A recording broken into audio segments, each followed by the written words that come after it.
देखने की अभिलाषा संतों महात्माओं की और सज्जन प्रवृत्ति वालों की हमेशा से रही है। और आज भी ऐसी सज्जन प्रवृत्ति वाले या भक्तजन चाहते हैं कि दुनिया भर में, संसार भर में ऐसा ही वातावरण ये स्थापित हो जिसके द्वारा राहत महसूस की जा सके, आनंदमय ये वातावरण ये बन पाए, खिंचाव वाला नहीं, भय वाला नहीं, हिंसा वाला नहीं, जुल्म सितम वाला नहीं, वातावरण प्यार वाला, करुणा दया वाला, एक दूसरे के काम आने की भावना वाला, वो वातावरण स्वर्गमय वातावरण होता है। इसीलिए धरती को जन्नत, धरती को स्वर्ग बनाने की जब बातें होती हैं तो इन भावनाओं के बगैर संभव नहीं है। यही महापुरुष संतजन कल से इसी बात के ऊपर ये जोर दे रहे हैं कि ये भावनाएं जब तक हमारी बनेंगी नहीं, तब तक ये धरती का तो क्या, हमारे घर का भी स्वर्ग बनना मुमकिन नहीं है, हमारे गली मोहल्ले का भी स्वर्ग बनना मुमकिन नहीं है, हमारे प्रांत, हमारे मुल्क का भी स्वर्गमय रूप बनना संभव नहीं है। दुनिया और संसार की बात तो छोड़ो। तो इसलिए इन सुंदर भावनाओं का होना बहुत ज़रूरी है। हृदयों में अगर वो बस जाए तो फिर वास्तविकता में एक सुंदर चाल इंसान के द्वारा चली जाएगी। वो वही इंसान जो परिवार के अंग के रूप में है, समाज का हिस्सा है, इस देश का वासी है और सारे संसार के जो मानवीय परिवार जिसको हम कहते हैं उसका हिस्सा होकर ये हर जगह पर दूसरों के लिए वरदान साबित होगा। क्योंकि एक इकाई ही सुंदर रूप धारण कर गई तो वही इकाई फिर किसी रूप में भी है, उसने औरों के लिए सुख का कारण बनना है। तो इसलिए एक इकाई, दो इकाई नहीं, एक सामूहिक रूप में अगर यही एक इंसान इन गुणों से युक्त हो जाता है तो वही फिर धरती के लिए वरदान बन जाता है। और अगर ऐसा नहीं, इससे विपरीत भावनाओं से युक्त है, वो तो फिर हम नज़ारे देख ही रहे हैं कि यही इंसान दानव और शैतान बनकर इस धरती को पलीत कर रहा है। जहाँ पर प्यार की नदियाँ बहाने की बात, प्रेम की गंगा बहाने की बातें ये होती आ रही हैं, वहाँ पर उसकी बजाय खून की नदियाँ बहाई जा रही हैं। किस तरह से इंसान ऐसे एक हैवानियत और शैतानियत वाली फितरत और प्रवृत्ति से युक्त होकर इस दुनिया के सफ़र को, जीवन के सफ़र को तय कर रहा है। तो आज भी महापुरुष संत जनों ने यही एक संदेश मुख्य रूप में दिया। इस मानव को, इंसान को समक्ष रखकर कि हे इंसान, ये जीवन का सफ़र तय हो रहा है। मालिक ने तुझे जन्म दिया, इंसानी योनि में जन्म दिया, किसी सांप की योनि में नहीं दिया, किसी गधे घोड़े की योनि में जन्म नहीं दिया। मालिक ने तुम्हें जन्म दिया इंसानी योनि में, जो सबसे श्रेष्ठ योनि मानी जाती है कि अवर जोड़ तेरी पनहारी, इस धरती पर तेरी सिकदारी, कि अन्य योनियाँ तेरा पानी भरने वाली हैं, इस धरती पर तेरी सिकदारी। तो ऐसे अमोलक जन्म को तूने पाया है, इसमें मालिक ने तुझे भेजा है, इंसान के घर तुझे जन्म दिया है, एक मानव का रूप तुझे दिया है, जिसके कारण ये कहा गया कि बड़े भाग्य मानुष तन पावा, दुर्लभ सदगंत ही गावा। ये बड़े भाग्य की बात है कि तुझे ये मनुष्य जन्म मिला है। इससे ऊंचे भाग्य और क्या होंगे। 84 लाख योनियां हैं धर्म ग्रंथों में जिसका जिक्र है। अगर 84 लाख योनि कोई नहीं भी माने, अक्सर कह देते हैं, दिमागी खेल खेले जाते हैं, कितने तर्क वितर्क सामने रखे जाते हैं और कह देते हैं कि गिने हैं 84 लाख योनियाँ जो बयान किए जा रहे हैं। तो अगर 84 लाख योनियाँ ना भी मानो, फिर भी कितने कितने तुम्हारे सामने योनियाँ आई हैं। डिस्कवरी चैनल खोलो या कोई और इंफॉर्मेशन का चैनल आप खोलो, उसमें आपको कितने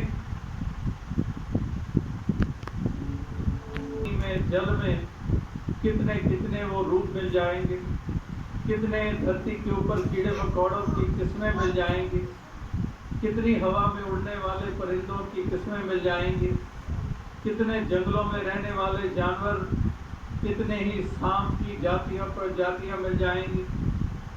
तो इस तरह से अगर देखें कितने कितने लाखों ही संख्या में अलग अलग योनियां हमारे सामने हैं। लेकिन जब इंसानी योनि की बात आती है तो केवल और केवल एक, 2 भी नहीं, 3 भी नहीं, 10 भी नहीं, 50 भी नहीं, और दूसरी तरफ लाखों की योनियां जो इंसानी योनियों से हटके है। तो अगर यही इंसानी योनि में जन्म मालिक ने दे दिया तो फिर इससे ऊंचे भाग्य और क्या होंगे। तो बड़े भाग्यमान स्तन पावा, सुर दुर्लभ सद ग्रंथ ही गावा।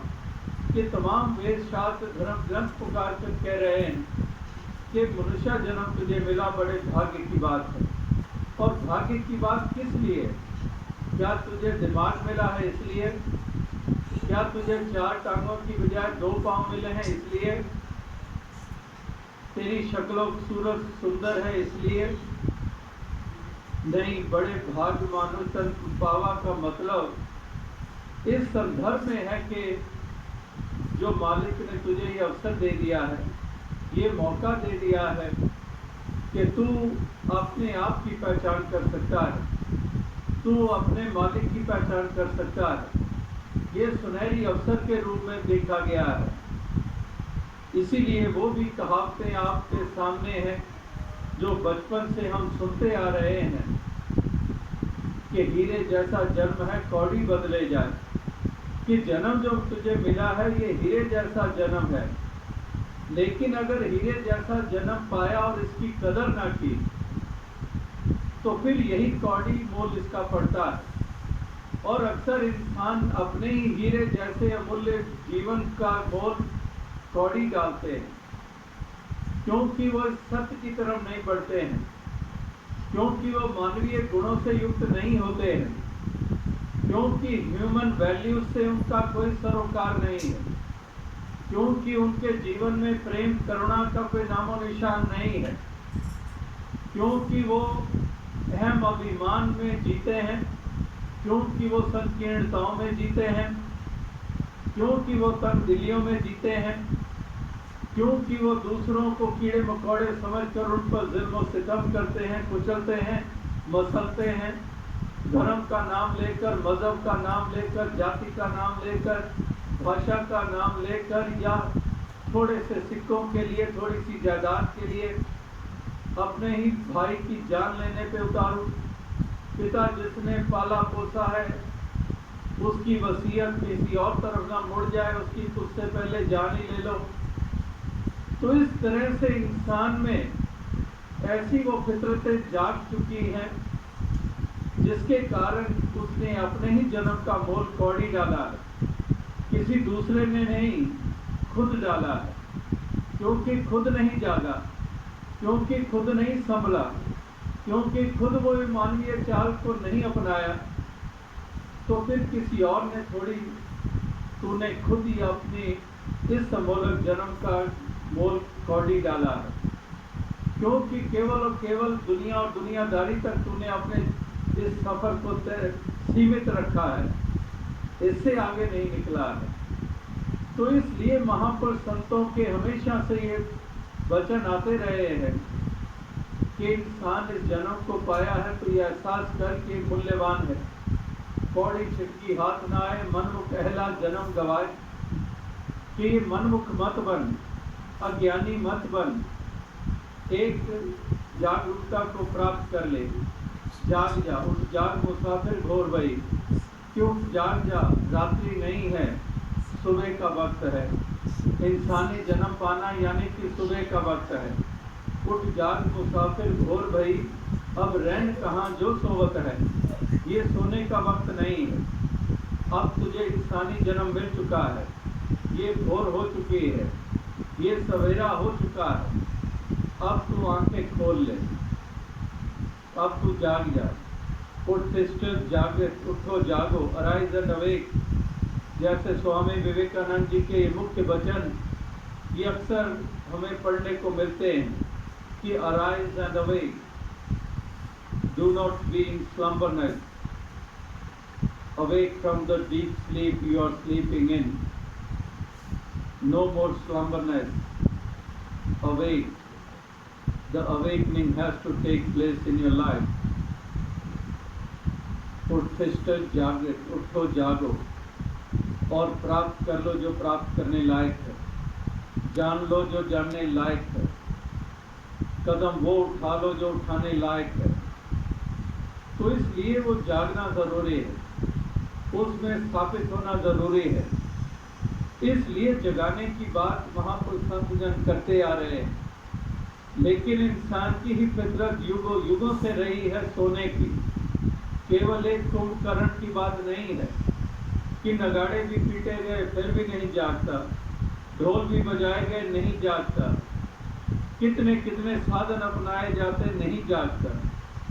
इसी तरह से ये इंसान की फितरत में भी हर युग में, ये नहीं कि वर्तमान का समय या कलयुग जिसको हम कहते हैं, इस समय में।